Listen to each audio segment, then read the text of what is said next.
देश के भीतर में। जिस बात का जिक्र हम इससे पहले करना चाह रहे थे कि इस देश में एक नेशनल कंपनी लॉ ट्रिब्यूनल बना है, NCLT बना है, जो एक लिहाज से बैंकरप्सी कोर्ट चलाता है। उसमें कोई कंपनी अगर डूबने लगती है तो अपने आप को बता देती है, अब इसे जिसे खरीदना है खरीद ले, जो करना है कर ले। और हमने जब निकाला कि उसके भीतर में कौन कौन सी कंपनियां हैं, कैसी कैसी कंपनियां हैं, उन्होंने कितना लोन लिया हुआ है और किस बैंक से लोन लिया हुआ है, तो आप हैरत में आ जाएंगे। यह स्थिति तमाम बैंकों से लिए गए और ये करोड़ों में नहीं है, अरबों में है। बैंकों से लोन लेकर खुद को दिवालिया घोषित कराने के लिए एक मॉडल क्रिएट किया गया, national company law tribunal.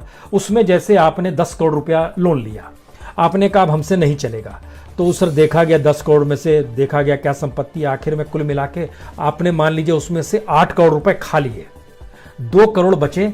2 crore में से किसी तरह सेटलमेंट करके उस पर ठप्पा लगा दिया, उसको कागजी दे दिया, आपको दस्तावेज दे दिए गए, ये लीजिए सरकार का सर्टिफिकेट, अब आप पाक साफ हो गए। तो 8 करोड़ आप खा गए 10 करोड़ में से। यह स्थिति तमाम बैंकों से लिए गए और ये करोड़ों में नहीं है, अरबों में है। लिस्ट जरा समझने की कोशिश कीजिए। वीडियोकॉन 29,000 करोड़ रुपया लोन, ये SBI से डिफॉल्टर हुए हैं। जयप्रकाश एसोसिएट यानी JP Infratech 22,000 crore. IVRLCL 10,107 crore. Ruchi Soya 4,513 crore. Uttam Galva Steel 4,150 crore. Soma Enterprises 1,895 crore. Asia Colour Coated स्पा 3,019 crore. Ballarpur Industry 6,000 crore. SR Steel 37,284 crore. Bhushan Power Steel 37,248 crore. Amtek Auto 14,000 crore. मोनेटिक इस्पात एनर्जी 12,115 करोड़। ये सारे डॉक्यूमेंट्स हैं। Electro Steel Limited 10,273 crore. Era Infra Engineering 10,065 crore. ABG shipyard 6,953 crore. ज्योति स्ट्रक्चर पावर ट्रांसमिशन से जुड़ा है 5,165 करोड़। ये क्या लिस्ट हम पढ़ रहे हैं?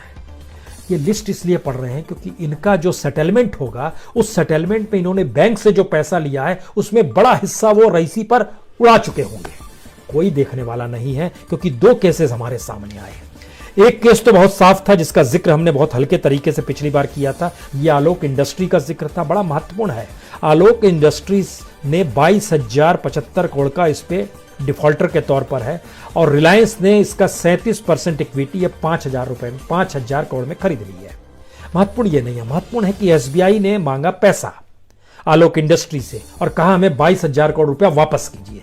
वो झटके में आ गया, हमने तो लोन लिया, अभी कैसे वापस कर दें। उस समय SBI को संभालने वाली महिला हुआ करती थी, भट्टाचार्य थी कोई, वो उस समय संभाल रही थी, और उन्होंने जब मांग की तो उसके बाद उसके हाथ पांव फूल गए और ये पूरा मामला चला गया नेशनल कंपनी लॉ ट्रिब्यूनल में।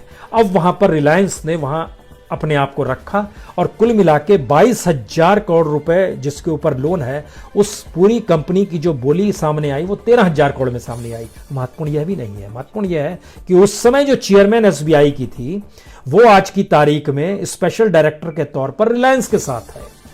और रिलायंस क्या प्रवोक कर रहा था उस समय, नहीं कर रहा था, ये अलग मसला है, लेकिन एक ये नया तरीका निकल कर आया कि इस देश के भीतर के जो सरकार के कुछ अनुकूल कॉर्पोरेट्स होंगे, उनके लिए बैंक काम करेंगे, और बैंक धीरे धीरे जिनको उन्होंने कर्ज दिया हुआ जिन कंपनियों को, उनको उठाकर दायरे में लेकर आएंगे नेशनल कंपनी लॉ ट्रिब्यूनल में। और वहां पर उनकी जो बैंकरप्सी कोर्ट है वो धीरे धीरे बताएगी कि आपके पास तो कुछ बचा नहीं, तो अब आपकी कंपनी बिक रही है, तो आप इतनी कंपनी को इसको बेच दीजिए। सस्ते में उनको दे दिया जाएगा जो सत्ता अनुकूल है,